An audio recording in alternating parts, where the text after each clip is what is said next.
La semaine prochaine dans Parlons de livres. C'est poignant comme récit. À vous regarder aujourd'hui, je me dis, comment un enfant qui a vécu tout ce que vous avez vécu, hein, il faut vraiment lire le livre pour tout comprendre, les violences psychiques, physiques, euh, comment, comme vous dites, ne soyez pas fataliste, pas de victimisation. Qu'est-ce que vous dites aux jeunes qui effectivement traversent peut-être le même problème que vous avez eu avec des parents, je ne dirais pas, c'est presque le mot indigne, des Mhm. parents violents. Mhm. Qu'est-ce que vous leur dites? Comment vous en êtes-vous sorti?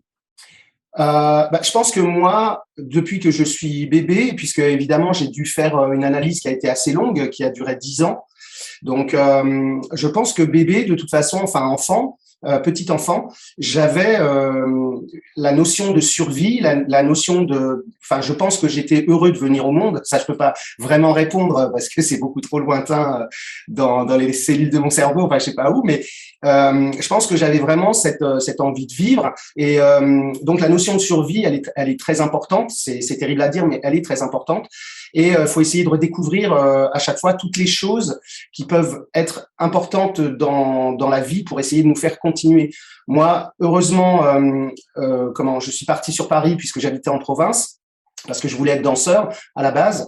Et ensuite, j'ai rencontré des gens. Alors, évidemment, j'ai rencontré des gens pas très bien, mais j'ai rencontré aussi des gens vraiment formidables qui m'ont aidé, en fait, à me structurer et à me canaliser dans l'énergie que j'avais, dans la révolte que j'avais, dans la colère aussi que j'avais, parce que j'ai découvert très tardivement que j'avais une colère énorme en moi.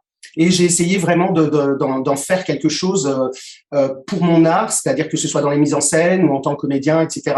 Moi, je pense que c'est très important pour les gens qui vivent des choses extrêmement violentes de se trouver un, quelque chose qu'ils aiment, que ce soit au travers, oui, au travers du sport, que ce soit au travers de l'art, et vraiment de le développer le plus possible, même si ensuite ils changent de voie et qui vont vers, puisque moi je voulais être danseur et je suis devenu comédien complètement, c'est le hasard de la vie parce que j'ai fait une rencontre merveilleuse avec ma prof de théâtre qui m'a appris que les mots en fait étaient beaux et qu'on pouvait en faire quelque chose. Donc j'ai découvert le théâtre comme ça.